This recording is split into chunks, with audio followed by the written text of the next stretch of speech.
I definitely went through a phase of getting pretty deep into like a lot of traditional ballad singing. Mhm. And one thing that I really appreciate about a lot of ballads is like you make the line as long as the line needs to be to say the thing that you need to say. You know, like sometimes it doesn't scan and that's okay. You know, like I think there's a lot of that within old time music, these like crooked tunes where it's like the line is just the length it needs to be and it's the number of beats that it needs to be. So I think that like that's definitely a component in my songwriting where like I don't want to limit the rhythmic scope just, you know, to make it conform to a box. I would rather like let the meter reflect whatever the thing is that I'm trying to say, which has been kind of a fun exercise to play with.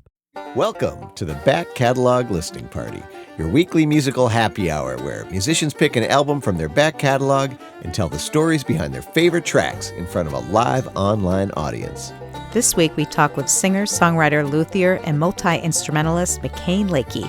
We revisit their 2021 album Somewhere, talk about exploring weird time signatures, and combining horns with old-time sounds. So pour a beverage, grab a snack, and kick back as we listen to music together here on the Back Catalog Listening Party, where it's always Friday and old albums never sounded better. Happy Friday, everybody. Happy Friday. And welcome to the Back Catalog Listening Party. My name is Mother Banjo, one of your hosts. My name is Anthony Ihrig, the other host. And today we have joining us all the way from South Minneapolis, close to where we are, McKain Lakey. Hi. All right. Oh, wow. I didn't realize there were sound effects. It's not sound effects. Oh, Those are the real that's the folks crowd. out there Yeah. clapping. Yeah, exactly. They're all in the back room here. Oh, gotcha. And yeah, Connie is first at the party today. Hey, Connie. Hello from Richfield. David joining the party as well. And Jane says, yay. And that's how I feel. I'm with you, Jane. Like we break here for a few weeks with and we're excited to be back. Yeah, Happy New Year. Happy New Year. And we have McKain Lakey joining us, which we've been wanting to have on the show for a while. So we're excited about that. Chris Jetner says, great to be back with some Chardonnay. All right. Ooh, nice. You know, Hey, Chris. I'm also I also have a wine. It's a wine day for me too, but I'm going red and I'm going fancy because it's from a bottle, not a box. Wow. I know. That's just for you, high McKain. High class entertainment. I'm Classy honored. with two E's happening right over here. McKain, are you enjoying a beverage or a snack today? I am. Yeah, I've got a little whiskey beverage. Oh, On the rocks. What's your whiskey of choice? Or what do you have, I should ask? What I have is a bullet bourbon. You can't go wrong with that. That sounds great. Yeah. And Tony, are you enjoying anything?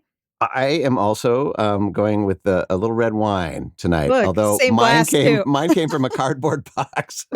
I took the paper bag off. No shame. Yeah. Well, cheers to you, McKain. Cheers to you, Ellen. And cheers to all of you out there listening. If you're new to the program, this is your weekly musical happy hour. We get together every week with our favorite artists, and we listen to music from their back catalog.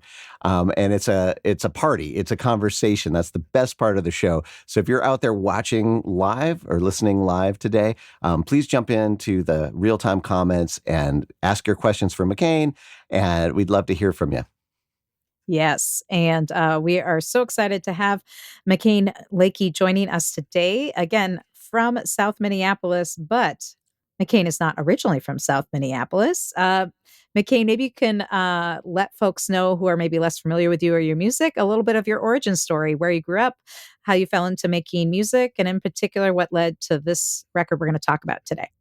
Yeah. Well, I'm originally from like a rural part of Northwest Washington State.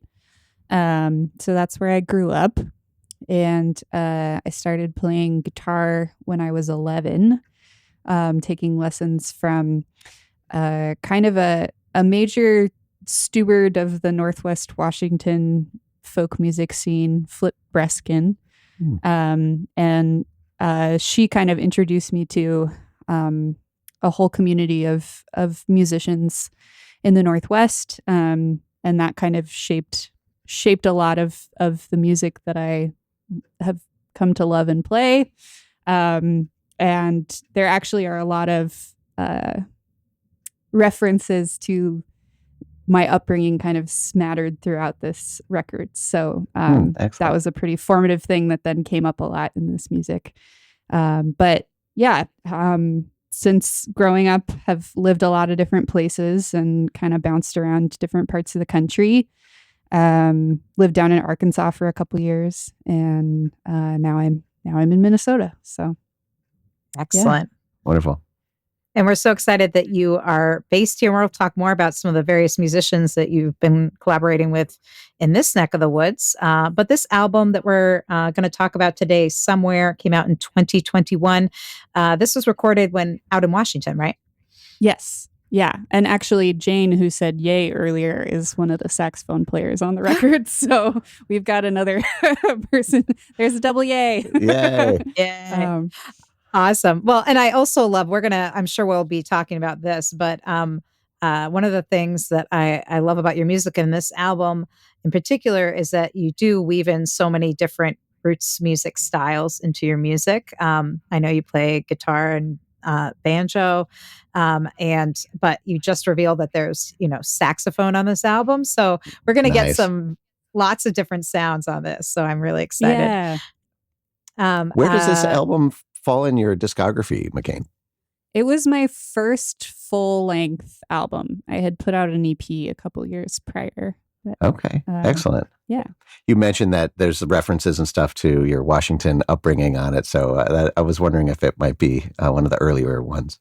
Yeah, well, I think this particular album came out of having just spent a lot of time touring solo around the country, and always kind of with this idea of figuring out where home is or what home looks like, or exploring the idea of home. And so I feel like that kind of contributed both to kind of returning to a lot of my early music influences, but also that idea of kind of experimenting with different styles that I became exposed to over time in different regions.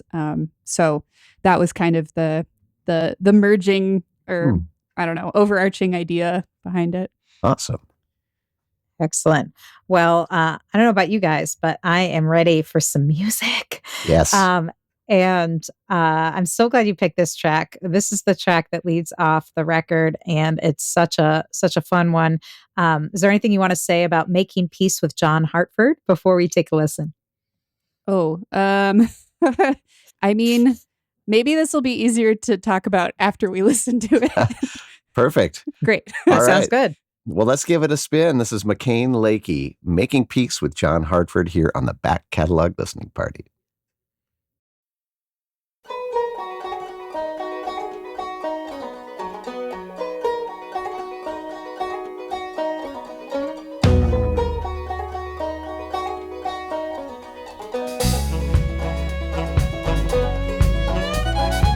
Sometimes a quiet stranger standing in the supermarket, or when a water glass falls slowly and then shatters on the floor. I love you like I love my own imagination, like a kiss between the shoulder blades, like a future left more precious than it was the day before.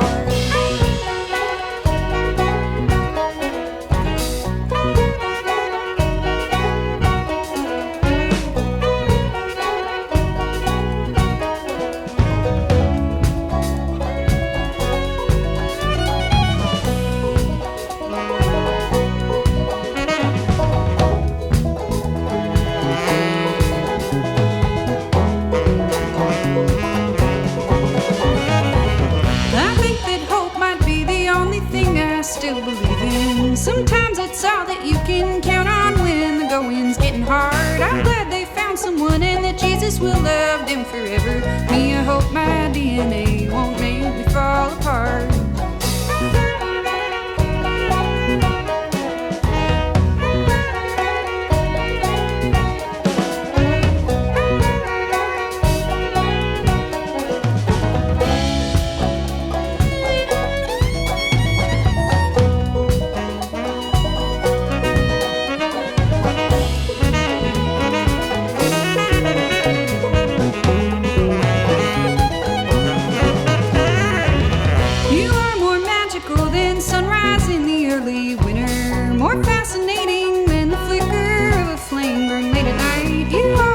drunken evening, dancing with a lovely stranger. Life, I'll be here living.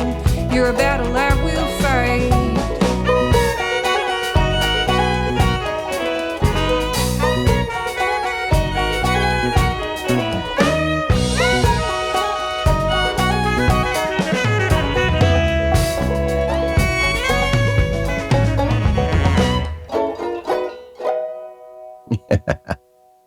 All right. Nice. McKain Lakey here on the back catalog listening party with Making Peace with John Hartford from McKain's 2021 debut album, Somewhere. And oh man, a lot of cool things going on in that song. Yeah. Yeah. Yeah, I kind of wanted well, the all of the music that I had put out up to that point had all been very old time specific. So this was the start of that song was like my fake out moment where I was like, oh yeah, it'll just be solo banjo and then everyone will think it's a little folky old time album. And then like the hit with the kick drum, I was like, yeah. Gotcha. And then you hear some of those like reed instruments coming in there, and yeah, it's a whole nother bag. So tell us about the genesis of that song. Musically or thematically? in any way that you want to talk about it.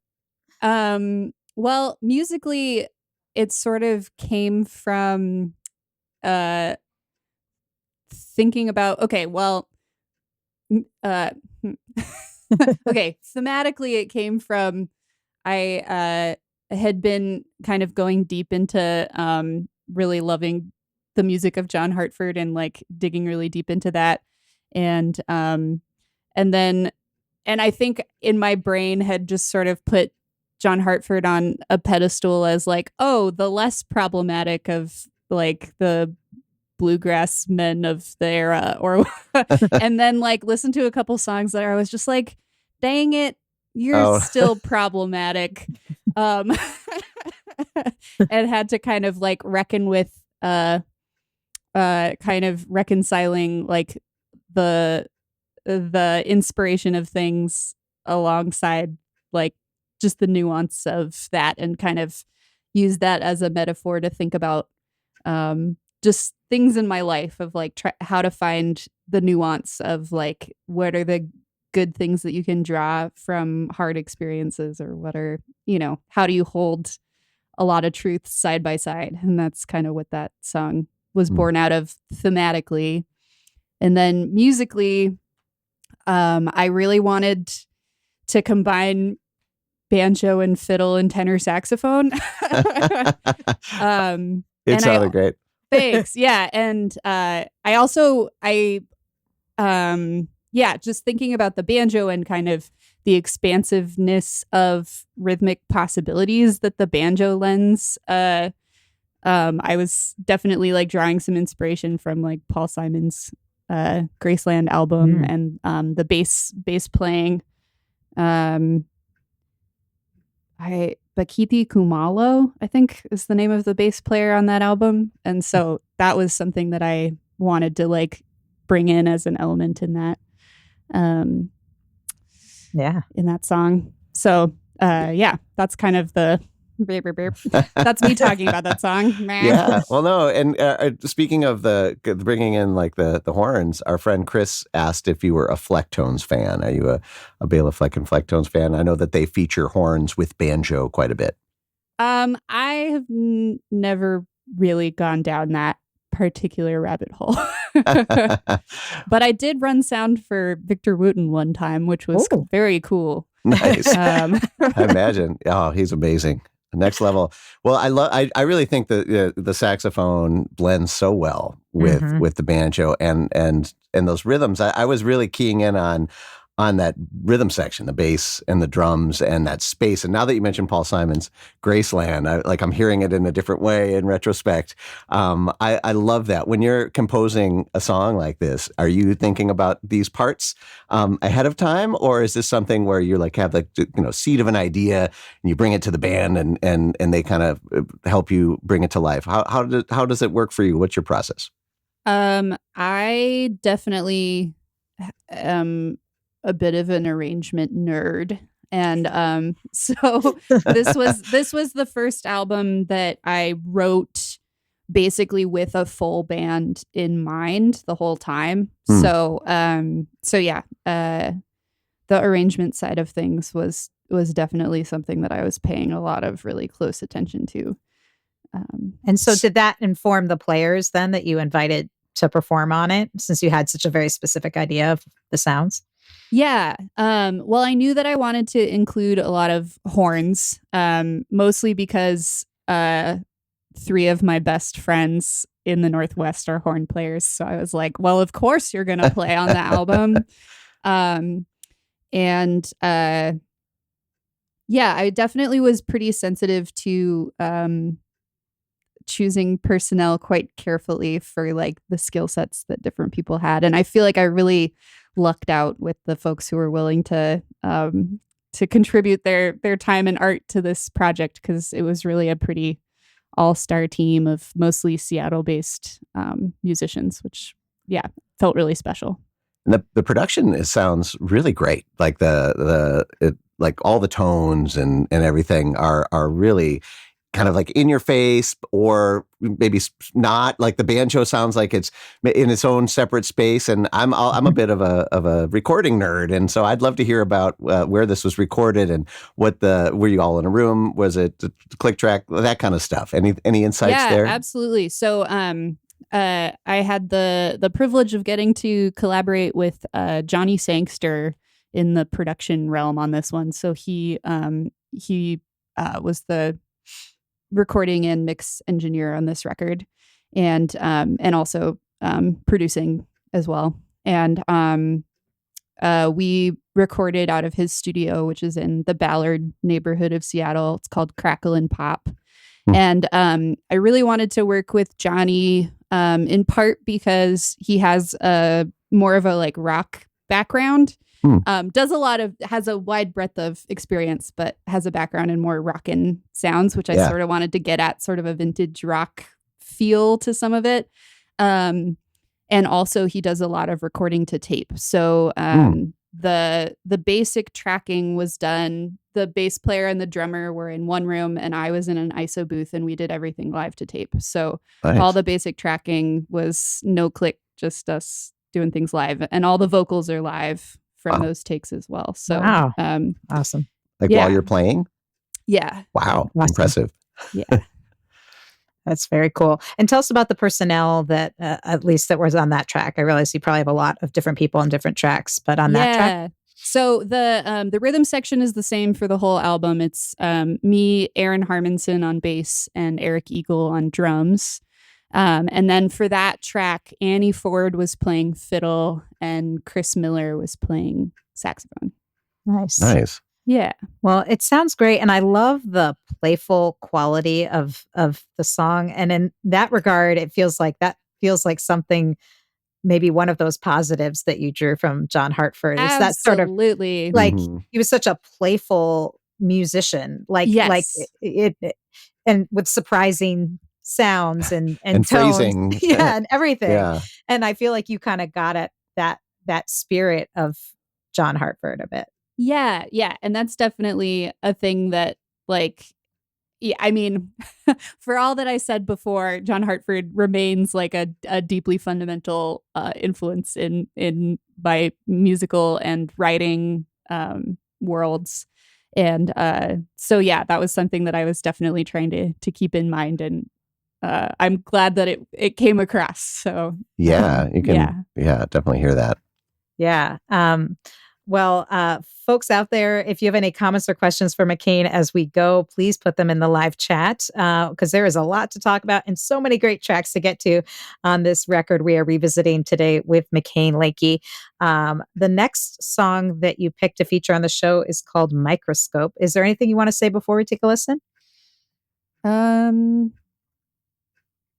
don't think so. I feel like maybe the talking after seems like a good formula. Is fine. We can keep doing that. Yeah. Cool. Perfect. Let's give it a spin. This is McKain Lakey, Microscope, here on the Back Catalog Listening Party.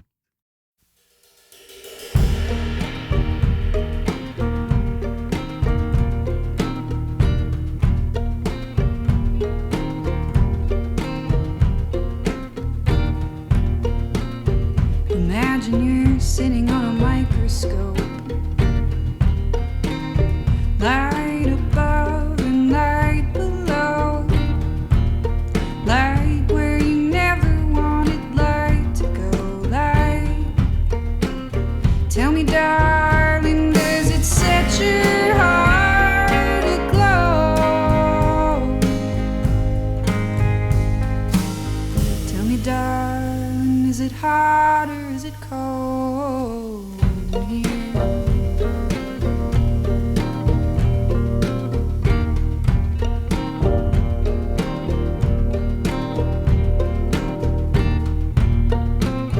Now imagine you're a cancer cell, and imagine I am one as well,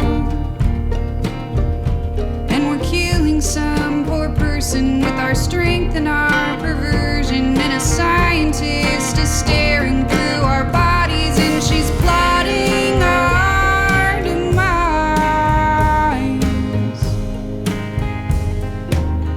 Tell me, darling, can you look me in the eyes?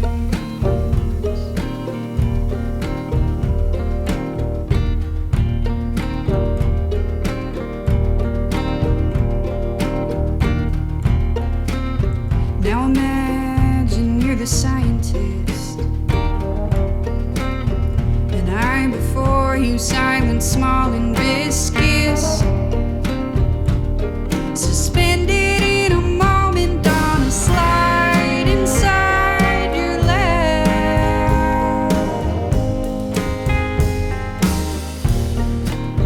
Imagine you can see my secrets,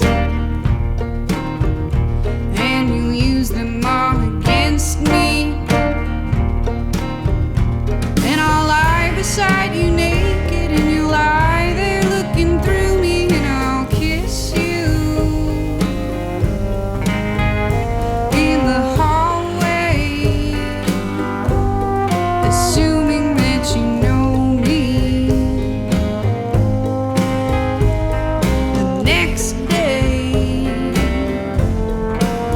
but I'm not under a microscope, and you don't really care.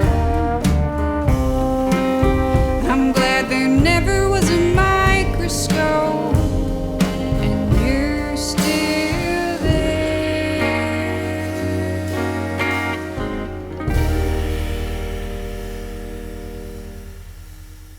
All right, McKain Mhm. Lakey with Microscope here on the Back Catalog Listening Party. McKain Lakey joining us live to revisit this record that came out in 2021 somewhere. And love that. So much Ah. great stuff going on in that So many tune. great time signatures going on there. Was Yeah. that 9? I was trying to figure It out what was that mostly, it's mostly 9. Wow. Yeah.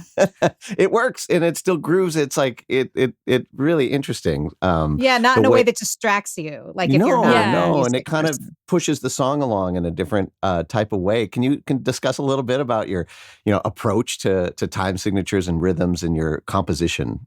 Yeah. Well, this one, when I was writing it, I wanted it to be somewhat groove based. So that was like a songwriting challenge that I had given to myself. So it kind of was built around that sort of staggered 9/4 vibe. Yeah. Because I mean the song is about kind of dipping into like the vulnerability of romantic relationships and how that could be it can be scary to be really seen or like have like really tender parts of yourself be seen. And so it was like kind of exploring that anxiety. So I wanted to make something that was like a little bit off kilter and kind of stream of consciousness vibe to it. So that's kind of where that came from. And got to collaborate on this track with my friend Mars Lindgren, who's the best, who wrote the euphonium parts for this song. Not beautiful. enough euphonium in folk music. I loved Yeah, what that well, added. Yeah, so Mars, I believe, has a degree in classical euphonium, but he like moonlights as a trombone player because no one ever wants euphonium on things. So I was like, Mars, will you please play euphonium on the record? It's euphonium on the record, but often playing live, it's trombone. But Nice. Cool. And I actually love that song is so gentle. You were talking about it being about sort of being exposed and vulnerable and the tenderness. And I feel like the song has that quality, even though it has that movement that we were talking about. And I was noticing that, those euphonium, the sustained notes with all that little percussive, I don't know if that was on the fiddle or, Yeah, that was actually banjo. me with a detuned fiddle playing one part at a time. Nice. Wow. Yeah. That's great. But I mean, like, I love that that kind of balance, the two things juxtaposed, the kind of the quick Yeah. picking and then the which is kind of a little more tense, and then these like beautiful sustained lines from the euphonium. It's just so great. But I was thinking about that with the euphonium. I feel like if there hadn't been someone who had been an enthusiast to have the euphonium on their record, it might have been used up by a fiddle part, to get those sustained notes. Mm. And I was thinking that it's so cool that instead you use the fiddle in a totally different way and then put the euphonium in there. I thought that was really great. Yeah. Yeah. Well, it's funny you say that because I was kind of trying to have the euphonium line be sort of almost like a score. Like I wanted it to kind of evolve as the song went on and not just be like a repetitive part, which I think Mars did a brilliant job at creating. And one inspiration for that was the Bobby Gentry song "Ode to Billy Joe," "Ode to Billy Joe," which my mouth isn't working. Which it is a string part on that song, so it was kind of funny that you brought that up because it was sort of loosely based on string parts to translate that to the brass. Yeah, and you mentioned kind of having the conception of this stuff before bringing the band in. Was it always going to be like euphonium and fiddle and in your mind you had already had that vision? Yeah. I love it. And I just also want to, getting back to the rhythm piece and this idea of kind of the tentativeness of what's happening, is that hit on the ninth beat. Like, it was like you're kind of tiptoeing along and then you kind of stop and then you kind of keep going. And then when it kind of goes into a more of a, I don't know if it went back just into 4/4 or something like that. I don't know. I felt like it really helps tell the story in a way that just, words alone or melodic pieces alone don't. Like, I just feel like rhythm sometimes is an underutilized songwriting tool, and I just love the way that you used it in this song. Thanks. Yeah, I agree. I love messing with rhythm, and I think also, I definitely went through a phase of getting pretty deep into like a lot of traditional ballad singing, and one thing that I really appreciate about a lot of ballads is like you make the line as long as the line needs to be to say the thing that you need to say. Like sometimes it doesn't scan and that's okay. Like I think there's a lot of that within old time music, these like crooked tunes where it's like the line is just the length it needs to be and it's the number of beats that it needs to be. Speaking of John Hartford, right? Yeah. He'll just keep going just to get a phrase out or something. Totally. Yeah. And so I think that like that's definitely a component in my songwriting where like I don't want to limit the rhythmic scope just, to make it conform to a box. I would rather like let the meter reflect whatever the thing is that I'm trying to say, which has been kind of a fun exercise to play with. That's super cool. Yeah, and it's funny you say that about the ballads, because I was thinking when I was listening to this, I'm like, if you did a totally different arrangement and just like sang it and then had the string parts or whatever, this would just be a ballad, like either a pop ballad or something, like it could be because again, it's the emotion is there and the melody and as you said, a lot of those old ballads were originally a cappella, so that they could play with all the stuff you want. Yeah, exactly. Totally. Exactly. Well, when you play this song live, like, do you ever play this like solo or with a smaller band? Like, how do you approach it when you do that? I mostly, I've played it in a few different iterations. My friend Jane, who's tuned in here, often plays saxophone on this song on one of the euphonium parts, and then sometimes if there's another melody player, will assign the other euphonium part, and then they'll which is fun. There was one time we did it with tenor saxophone and AJ Cerubis on pedal steel, and that was really cool. Pedal steel and saxophone. I bet. So it's been fun to kind of mess with like which instrument is playing those melodic lines. But when I'm playing it solo, I just kind of strip it down to just the guitar part, which does still sort of hold down that rhythm without the flowy stuff. Hey there, would you like to be part of the live show? Well, become a member of the Back Catalog Listening Party Patreon, and you'll get a backstage pass to weekly online tapings, where you can ask the artist questions and participate in the live chat with a fun community of like-minded music nerds. You'll also get a first look at upcoming guests and receive invitations to special live streams and private after parties. So join the party today at patreon.com/Back Catalog Listening Party.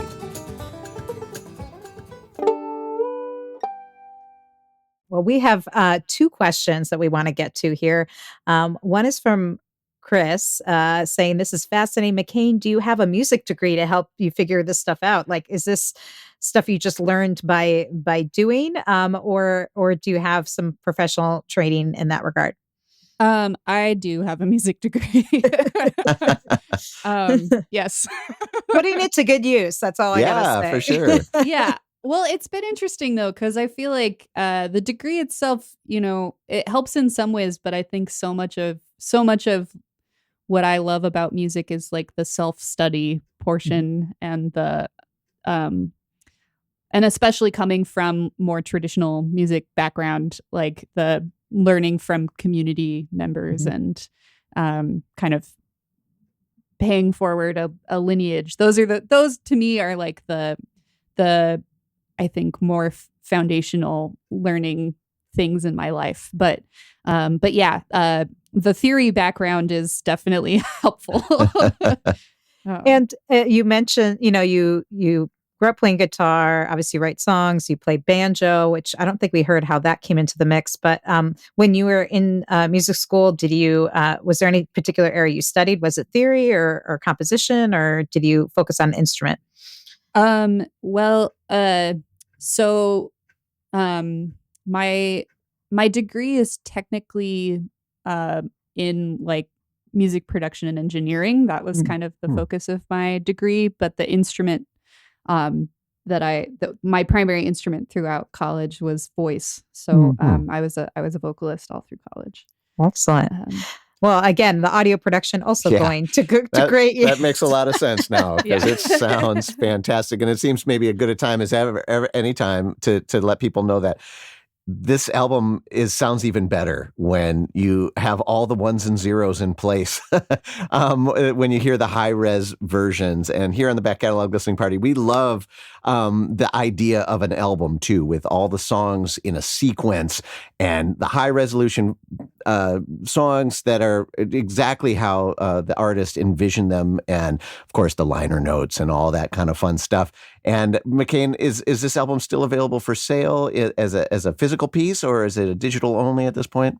I still have a box of CDs in my closet, so. All right. We need to help McKain clear out the closet, folks. We're scrolling the website across the screen right now. If you're listening to the podcast version, just head on over to McKainLakey.com and pick up the high resolution version, whether it's the physical product or the digital. It sounds so good. I'm lucky enough to be listening to the WAV files on a nice system here, and it sounds so good. Music production degree, like Ellen said, put to good use, and you'll really appreciate the difference. And also, as I often say, it goes a long way to show artists how much you appreciate what they do. I mean, there's probably no better way besides buying a ticket to one of their concerts to show an artist how much you appreciate what they do than just purchasing their record. It's worth, 10,000 streams on Spotify, to do this. And it also is an artifact that you can have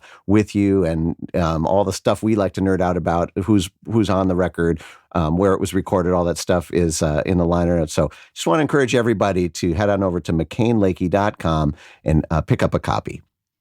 Right. And one of the other great things you get when you get the physical copy is you get the artwork. And this has a particularly lovely cover. And Connie wanted to know more about the cover art. One thing I did notice is, yep, right there. There's a microscope woven in with some nature, some ferns, and other things. Tell us a little bit about the artwork, who did it, and the concept for this.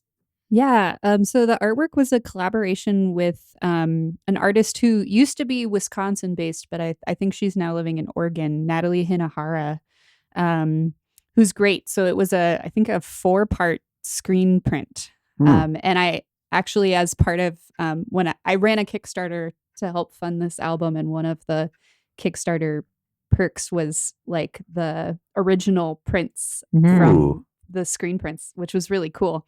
But yeah, so if you get the physical CD, you'll see that the art actually it wraps around from back to front. So the idea was, on the back of the album, it's largely plants that are native to the Northwest. And then as you move further around the album, it's like the plants move further east across the country. I love that. That is so cool. I know. You can't get that on digital files, folks. Yeah.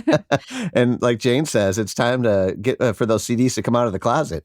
That's right. Yeah, totally. Including the explicit song that cannot be played on the radio.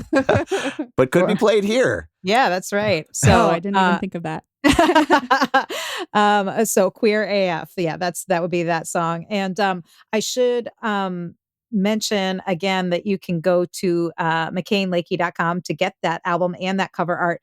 But also, if you are just listening to the podcast, again, we're looking at the artwork on the YouTube version, but you can also go to the show notes at backcataloglisteningparty.com, and you'll see the cover art there as well, if you want to, at least the cover part of the cover art, to get the whole wraparound situation with all the different plants moving from the West Coast to the East. You have to buy the album. That's the only way to get that, folks.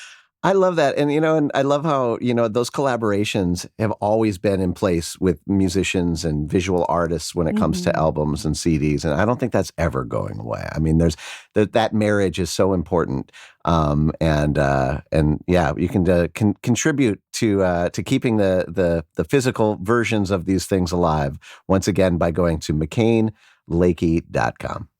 Yes. And, I don't know about you. I need more music. We're already. I know. One thing I love about this record is that each track goes to totally different places, both geographically and musically. So I'm excited to go to this next one. And we're talking about the nature element. And this next one is called Cicadas in the Trees. I know in general we've been talking about the tracks after the song. Is that what you want to continue with this? Sure. Yeah. I will mention that there is a cicada on this cover art as well. So reference to this song. Excellent. It's like hidden pictures. So you just have totally. to find. My 10-year-old self is really excited about this, like finding all the different nuggets, Easter eggs in this cover. Well, this is Cicadas in the Trees from McKain Lakey on the Back Catalog Listening Party. Hey babe, ain't no place I'd rather be than listening to cicadas lying underneath the tree. 10,000 years before me, they were listening to cicadas in the trees.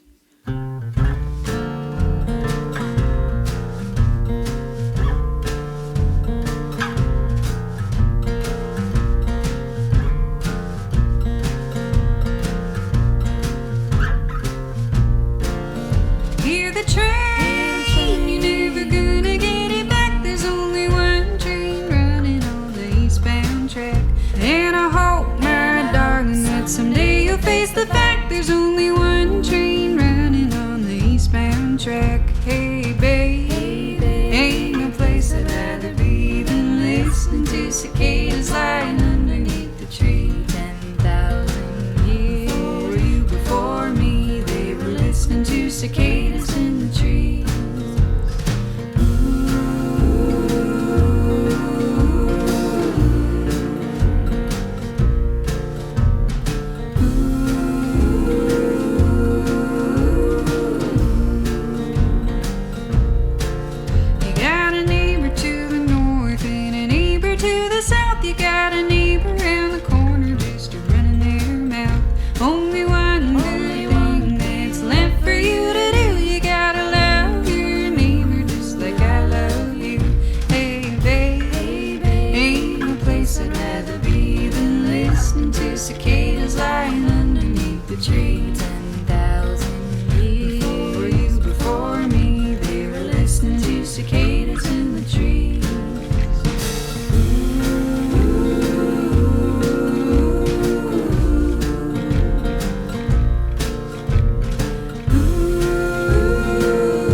guess I'd rather be than listening to cicadas lying underneath the trees. 10,000 years before me, they were listening to cicadas in the trees.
I think the train finally left the station. But I don't love want it. to rush it, you know. Well, it No. is like you do. I did make it so that we had to leave that that sound bite at the end until we heard the bicycle go by. I figured was like an important part of that.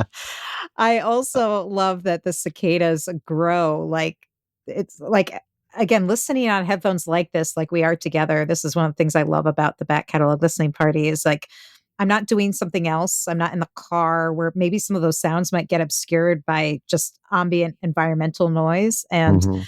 thinking I was hearing something outside my window, but really it's in the track and it gets Yeah. slowly bigger and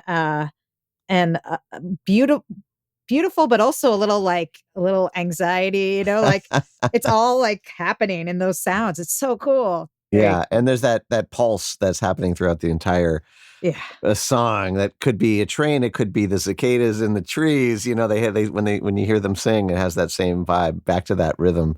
So cool. And, you know, earlier we were talking with McKain Lakey about their um, musical training background, you know, in theory and audio production. But, you know, you mentioned your vocal major. We heard that in that song Yeah. too. All Heck those yeah. vocal parts. Did you come up singing in choirs or because it has that feel to it?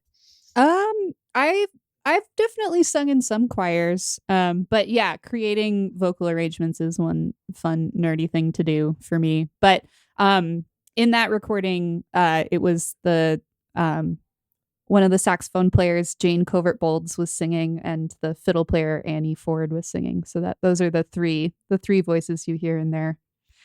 Yes. I love it. And it had this, you know, distinct, almost like there was an era to that track, right? I mean, the guitar that you chose to play and the arrangement, like felt like I was listening to maybe like part of the Oh Brother, Where Art Thou soundtrack or something like that. Like it took me to a place. Does that factor into your writing at all? Do you use time in that way?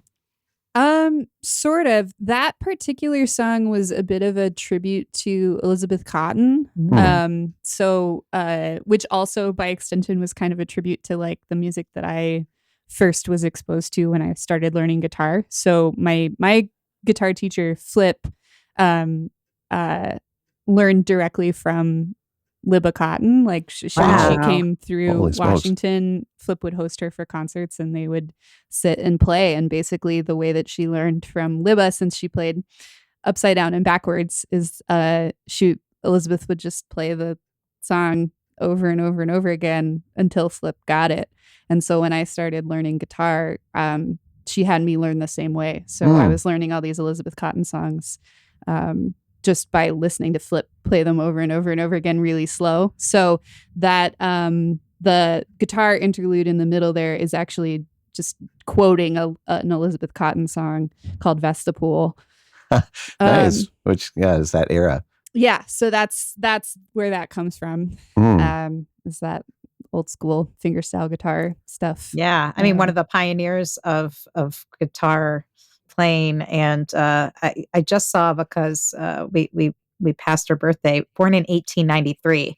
Yeah. And so, I mean, like, we're going What a back. pioneer. So to be of only this, 2 degrees removed from Libba Cotton is pretty cool, McKain. So yeah, that's definitely something that I like deeply treasure in terms of like folk music lineage.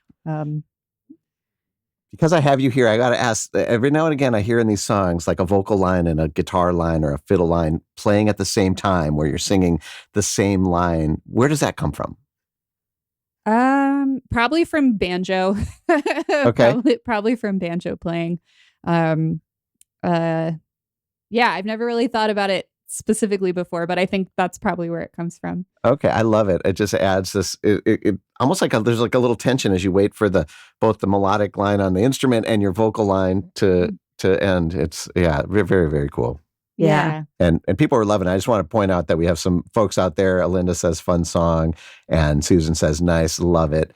And if you're out there watching live, let McKain know how much you're digging this, because this is a wonderful hour that's going by way too fast. Yeah, there's so much to talk about, and we're only kind of skimming the surface. So you're going to want to check out, as you've heard from the variety of these 3 tracks we've already listened to, each track is its own lovely little nugget that's completely different. Yet when you listen to it all together, it really has a nice thread. And you mentioned that the songs are a lot about home and drawing from the different people and things you've gathered from these various places and locations that you've lived in. We haven't talked about your origin with the banjo. And since you're here with 2 banjo players and we just talked about banjo playing, yes, we need to know where the banjo ended up coming in after between the guitar and the vocal training and the audio production. Where did banjo fall into place? I started playing banjo when I was about 13. So before guitar. Well, guitar was 11, banjo was 13. Yeah, gotcha. Okay. So it was kind of around the same time, but cool. Yeah. Awesome. Well, sounds great. And we're going to get to one more song here. I'm not sure if we'll have time for 2, probably just 1. But before we do, I want to do a special shout out to our Patreon supporters. And these are the folks that keep the back catalog listening party going from week to week, keep the podcast headed your way, and support the show and are a big part of what we do and have kept the show going for getting almost 5 years. Oh, good Lord. What? Yay. That's nuts. Yeah. Penny, Ann, Alinda, Bevan, Connie, Vaughn, Alan, Chris, Becky, Peggy, Joe, Jim, Beverly, John, Fred, Tim, Sarah, David, Jocelyn, Matt, Steve, Mark, Homestead, Pick and Parlor, Severin, Lynn, Mary, Nikki, Joni, David, CJ, Wiley, Stephanie, Christy, Diane, Hetty, Sandy, Neighbor, and Ann BZ.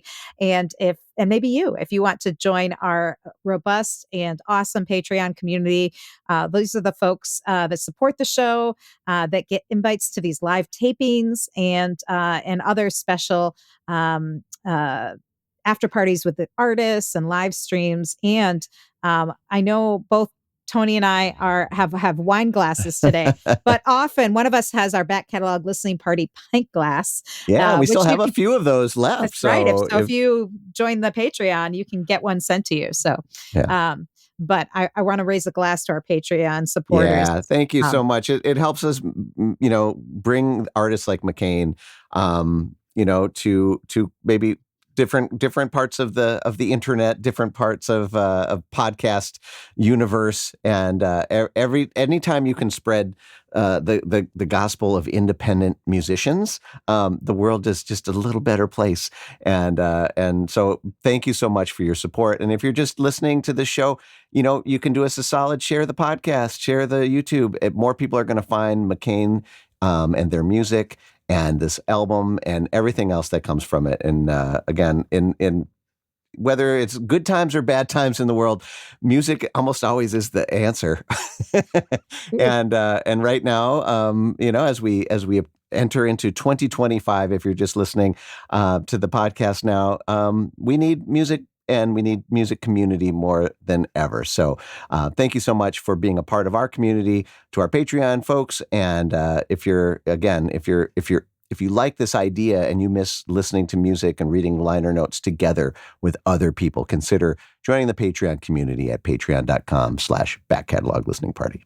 And you'll also be supporting, artists like McKain Lakey that spread the gospel of euphonium, of weird time signatures. Like, again, there needs to be more stuff in 9, apparently. Yeah.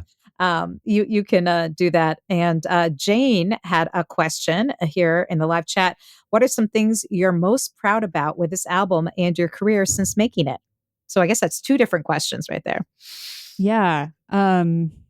I mean, I think I kind of have the same answer for both, which is I feel like this album was an excuse to collaborate with a lot of musicians that I have a lot of respect and admiration for, and be a part of a really collaborative process. And that felt really, really special.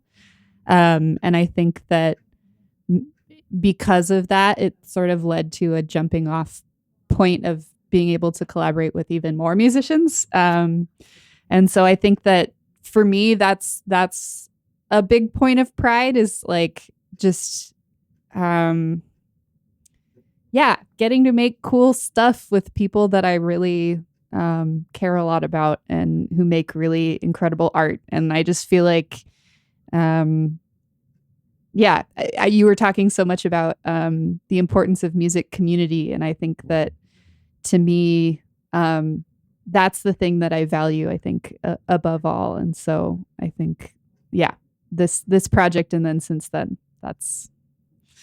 And I just want to point out that since moving to the Twin Cities, to Minnesota, you've gotten very involved in our local music community, and you can be seen playing with all different kinds of people, from playing the Monday night square dances at the Eagles Club to, I know you were touring a bit with Pop Wagner, past back catalog listening party guest and a folk and country legend.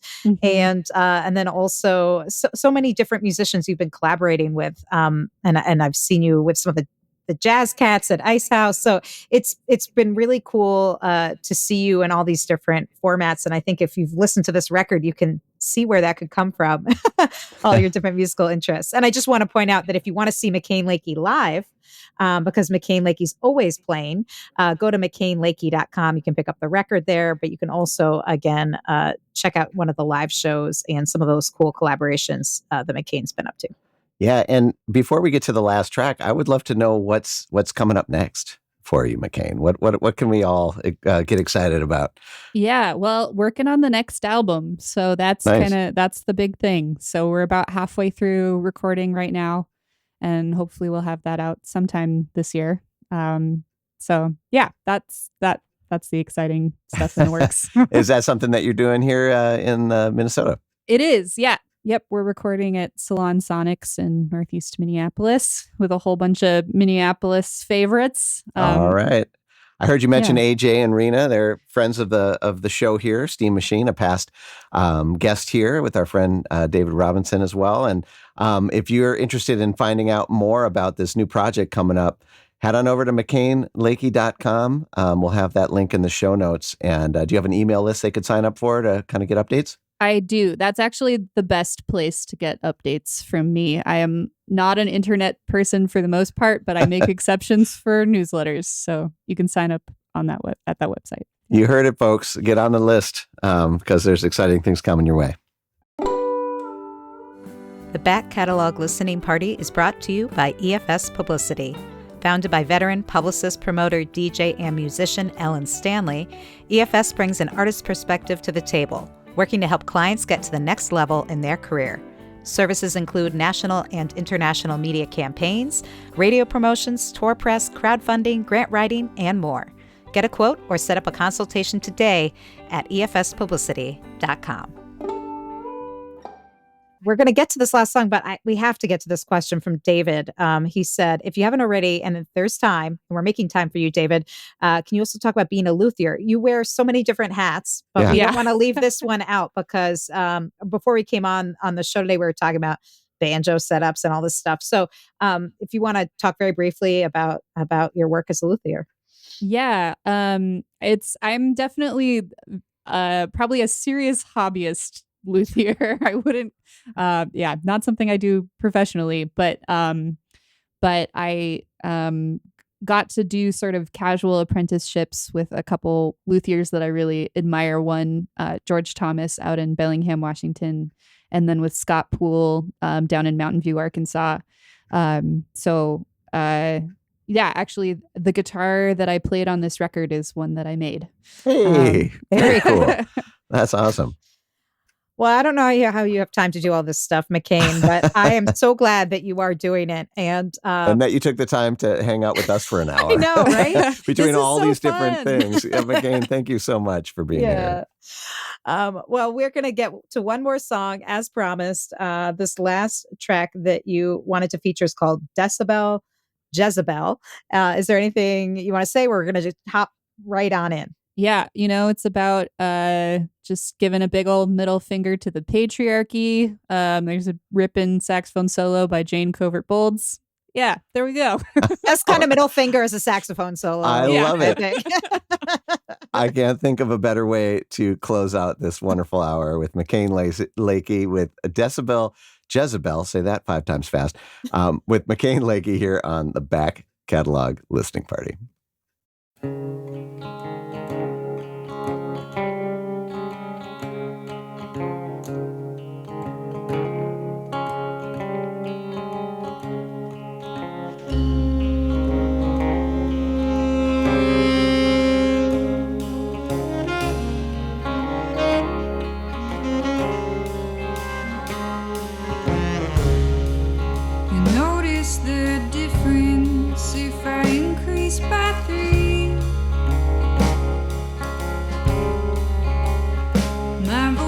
Doubles at 10. If I do that again, will you stop stifling me?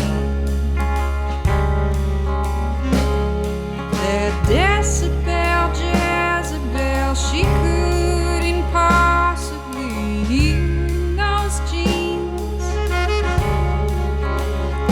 But you can't scare me straight, 'cause I know that no one listens linearly.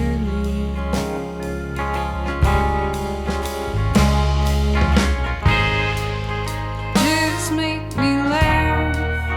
I'm tired of trying so hard.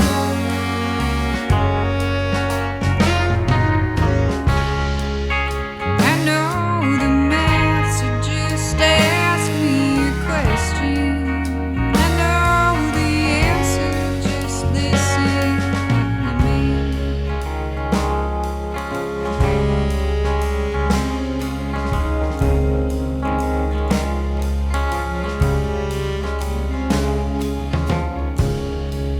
You notice I'm here if I take off my clothes.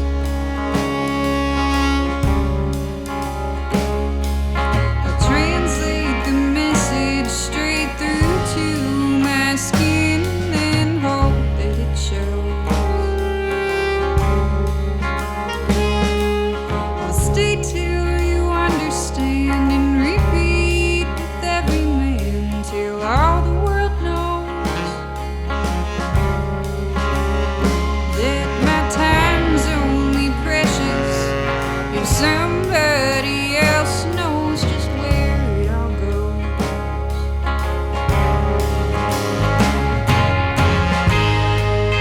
Just make me laugh.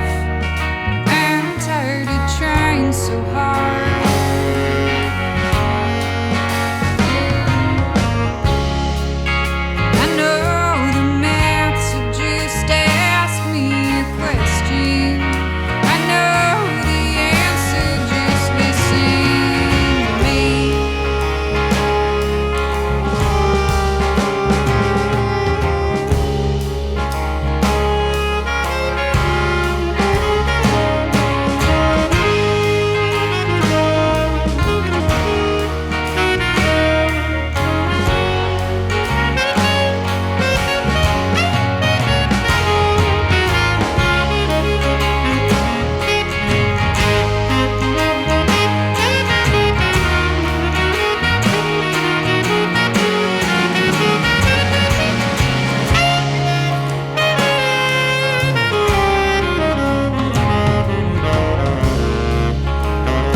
All right.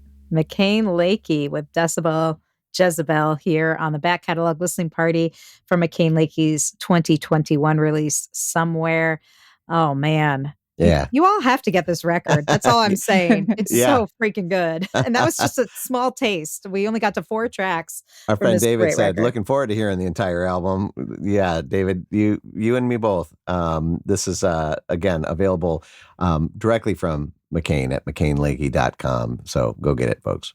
Yeah, and get all that great artwork. And I like how you introduced that song as a sort of middle finger to the patriarchy. But I have to say, it also was so like soothing. Like it felt like also comforting at the same time. So I love it. I love the mixture of vibes, and there's a lot of that on this record of like a and a ah. And I was And appreciating that. I was appreciating that rock and roll production on Yeah. that Yeah. track. Like there's some really cool production things happening in that one. That it's great.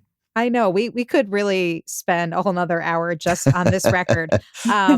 But I just want to thank McKain for spending an hour plus with us today on the back catalog listening party to chat with us and revisit these songs because they're really special. And art like this shouldn't just fall by the wayside because it's been out for more than a year. Yes. These are songs that are really worth not just listening to again, but like digging into and Yeah. sinking your teeth into them because There's a lot going on in every one of these tracks. There's layers upon layers, and so you'll have to listen to it over and over again. And now right. you have a little bit more context, and that's the whole idea here behind the back catalog listening party. We just want to, shine lights on great pieces of art that need to be heard again and again. And again, McKain, thank you so much for being here. Thanks so much for having me. This has been such a treat.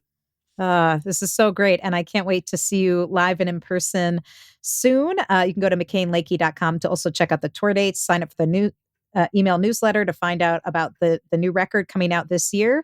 And when that album comes out, we'll have you back after it's been out a few years. Well, Yeah, see you in a few years. see you in a few years. Hopefully we'll see you before then. And for all of you who joined in for the live taping and listening and podcast land, thank you so much for spending the hour with us, joining the party.